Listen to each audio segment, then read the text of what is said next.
Please continue regular washing of hands, wearing a mask, and maintaining physical distance.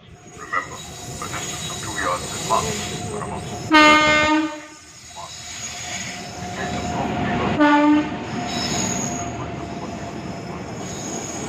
नमस्कार हमारा देश पूरा विश्व आज कोविड-19 जब तक दवाई नहीं तब तक कोई प्लीज नमस्कार हमारा देश पूरा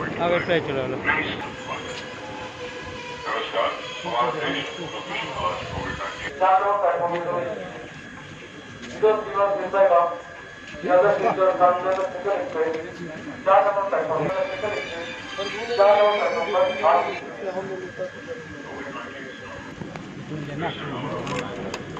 थोड़ा सा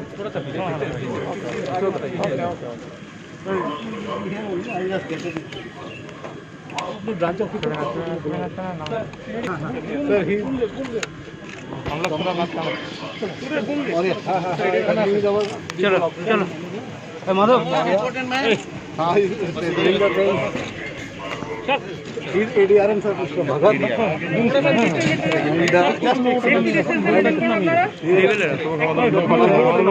विजय इंजीनियर है ट्रैक वगैरह सीधे डीसीएम के सबका लोगों का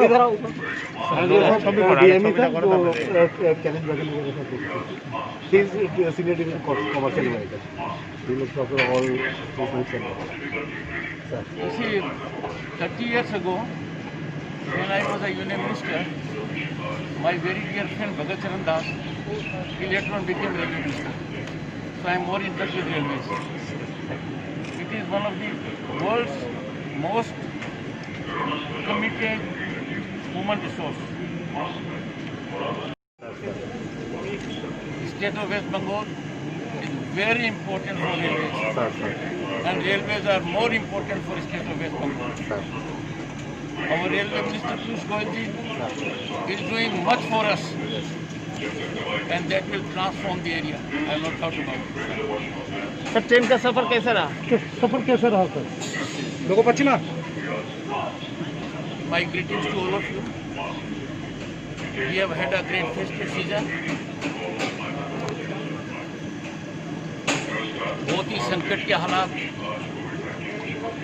कोविड ने इस बार हमारी फेस्टिविटीज़ के ऊपर काफ़ी अंकुश लगाया है। कलकत्ता उच्च न्यायालय ने बहुत अच्छा निर्देश देकर हालात को काफ़ी काबू में किया है। पूजा में कोई कमी नहीं आई है, फेस्टिविटी में कुछ कमी आई है। बहुत लोगों ने जो क्रिएटिविटी करते हैं, मैनेज करते हैं, प्रतिभा दिखाते हैं, उनको हताशा मिली। अगली बार ऐसा नहीं होगा। अगली बार दुगने जोश के अंदर मनाई जाएगी। तब कोविड नहीं रहेगा। कोविड का संकट विश्व पर है, देश पर है, प्रांत पर है। आप सबसे यही गुजारिश करूँगा, बेपरवाह मत होइए। थोड़ी सी लापरवाही बहुत बड़ी परेशानी में डाल सकती है।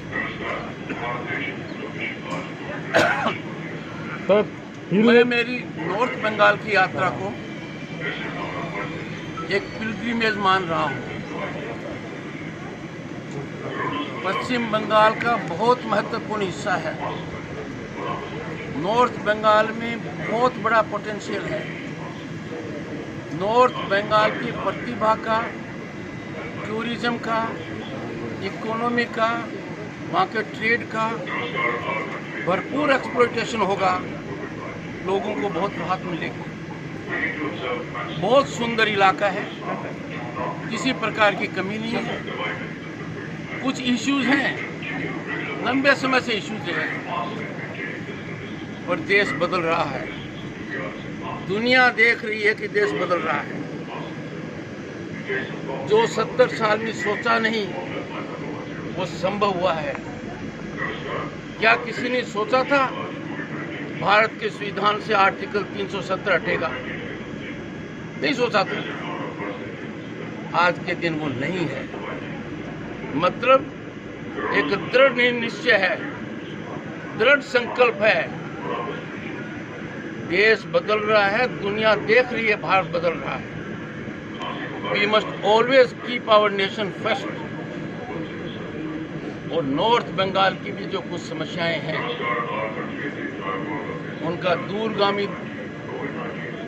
दूरदृष्टि से निराकरण निश्चित होगा, मेरे मन में कोई शंका नहीं। जो गोरखालैंड का डिमांड है उसके बारे में आपका क्या ख्याल है? मेरी बात तो सुनने पहले। यदि अगर आप पत्रकार होकर एक सकारात्मक धारा को नहीं समझेंगे, इतनी बड़ी बात को यदि आप नहीं समझते कि 370 के बारे में कल्पना की थी, सोचा था कभी? कहते थे नहीं होगा, हुआ, दुनिया ने देखा और गले से आसानी से उतर गया। राम मंदिर के बारे में कितनी भ्रांतियां थी, कितने मुद्दे उठाए जाते थे। सुप्रीम कोर्ट का निर्णय एक मत से हुआ कि नहीं हुआ? 5 न्यायाधीशों ने दिया, सबके गले उतरा। जो प्रश्न करते थे तारीख कब बताओगे, आज वो प्रश्न जिंदा है क्या? हुआ। हर चीज के लिए एक दृष्टिकोण रखना पड़ता है। राज्य का प्रथम सेवक होने के नाते भारत के संविधान में अटूट विश्वास रखते हुए मेरी शपथ क्या है? To protect, defend and preserve Indian constitution. मेरी बात को ध्यान से रखिए। समस्या का निराकरण निश्चित है, समस्या का निराकरण होता रहा है। आज किन की चर्चा कर रहे हैं हम? आज किन के बारे में बात कर रहे हैं? लौह पुरुष सरदार पटेल, कितनी कष्टदायी स्थिति में उन्होंने कार्य किया था, सफल हुआ, कुछ बचा, वो पूरा हो रहा है, होगा। मैं पहले भी नॉर्थ बंगाल 3 बार जा चुका हूँ, पर दार्जिलिंग पहली बार जा रहा हूँ। दार्जिलिंग जाना पश्चिम बंगाल के राज्यपाल का दूसरी जगह जाना नहीं है। दार्जिलिंग में पश्चिम बंगाल के राज्यपाल का राजभवन है। मैं मेरे एक कार्यालय से दूसरे कार्यालय में जा रहा हूँ। That is why I call it a constitutional pilgrimage to North Bengal, which is very, very important part. वहाँ का जो पोटेंशियल है, जो प्रोस्पेक्ट्स है, जो देश और दुनिया में हमें नाम दे सकते हैं, उसके बारे में चर्चा करूँगा, लोगों से करूँगा, टी गार्डन के वर्कर से करूँगा, टी गार्डन में स्टेक होल्डर से करूँगा। वहाँ का टूरिज्म कैसे बढ़े, कनेक्टिविटी कैसे आगे जाए, लोगों का मन यदि किसी बात के लिए चिंतित है, वो उद्वेलित है, वो रास्ता चाहते हैं, उनकी बात को समझा जाएगा, सामान्य आदमी से समझा जाएगा, इंटेलेक्चुअल से समझा जाएगा, कल्चरल गहराई से देखूंगा। चांसलर होने के नाते बहुत से विश्वविद्यालय हैं, उनके वाइस चांसलर से चर्चा करूंगा। मैं बहुत बड़ी उम्मीद, तैयारी और होमवर्क के साथ जा रहा हूँ, and I am very sure about it, things will change. ऐसा कोई कदम देश और प्रांत में नहीं हो सकता जो रूल ऑफ लॉ के खिलाफ है, जो संविधान के विपरीत है। क्यों? यदि अगर आप कानून के खिलाफ काम करेंगे, संविधान के खिलाफ काम करेंगे, तो देश और प्रांत में डेमोक्रेसी खतरे में पड़ जाएगी। राज्य का प्रथम सेवक होने के नाते पहले हाथ जोड़कर गुजारिश करता हूं सबसे, खास तौर से सरकारी अधिकारियों से, बड़े सरकारी अधिकारियों से, please be public servants, don't be political servants. You cannot be allowed to be political servants. Your conduct does not allow you to be political servants. The moment you become political servants, you commit major misconduct. और आप democracy की आत्मा पर बहुत बड़ा कुठाराघात करते हैं, public servant का चोला पहनकर पॉलिटिकल काम करना। ऐसा मेरी आंखों के सामने हो रहा है। कुछ लोग तो समझ गए हैं, कुछ समझने में देरी कर रहे हैं। जो देरी कर रहे हैं बहुत बड़ी गलती कर रहे हैं। They have no idea the long arm of law will catch up with them, and I am sure about it. ऐसे मौके पर मैं और कोई प्रश्न करना जरूरी नहीं समझता, पर चूंकि मैं हूँ यहाँ पर, I'll take 3 questions. गोरखालैंड के बारे में अगर दिल्ली दार्जिलिंग जा रहा है, गोरखालैंड का डिमांड बहुत पुराना है, क्या बोलेंगे इस पर? यही सवाल है। एक ही सवाल। और एक कोई क्वेश्चन लोग अनेक बड़े हो जाए। देश के अंदर 70 साल में मैंने कहा बहुत बड़ी बड़ी समस्याएं रही। लोगों ने सोचा नहीं था कि क्या उन समस्याओं का निराकरण होगा। एक समय था जब लोग नाउम्मीद हो गए थे, और मैंने आपको 2 ठोस उदाहरण दिए। आर्टिकल 370 का उदाहरण दिया। आपने देखा होगा 3 दिन में क्या हुआ है। जम्मू में, कश्मीर में, लद्दाख में आप और हम जमीन खरीद सकते हैं। खरीद सकते हैं कि नहीं? सोचा था कभी? 370 विलोपित हो गया राम मंदिर का हुआ। Indian constitution allow solution to every problem. एक ही माध्यम है, consensus, communication, understanding and deliberation.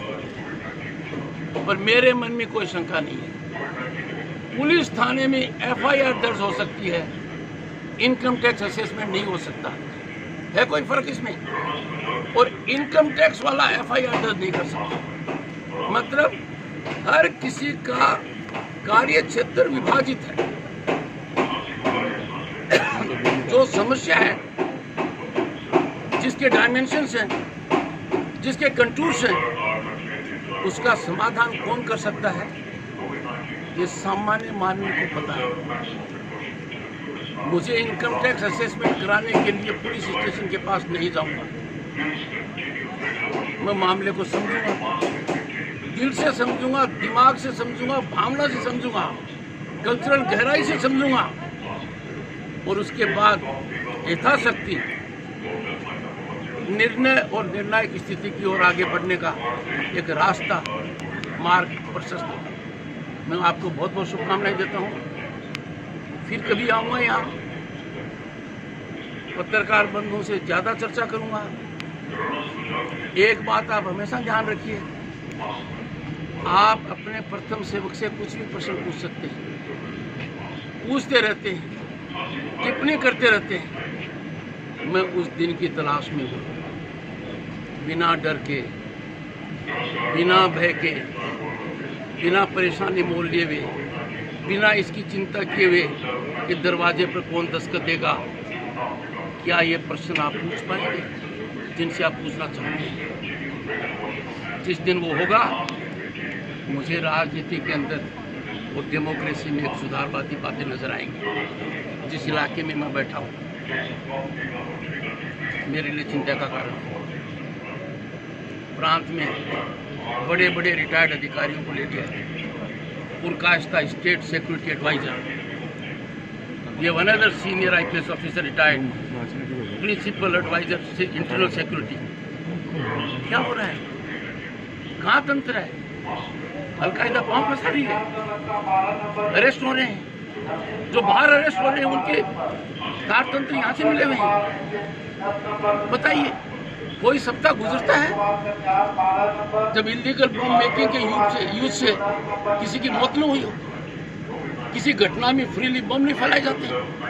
निकलता है क्या? कोई सप्ताह निकलता है जब बर्बरता का तांडव नृत्य नहीं दिखाई देता हो, पॉलिटिकल किलिंग्स का? ये सब रुकना होगा। मैं जनता को नाउम्मीद नहीं कर सकता कि we can't of fair polls, we shall of fair polls. Come what may we will of fair polls, we will of violence free polls. अब ऐसी स्थिति नहीं करने देंगे कि सरकारी वाहन, सरकारी दफ्तर, चाहे पुलिस स्टेशन हो, राजनीतिक काम के लिए उपयोग में नहीं ला जाएगा।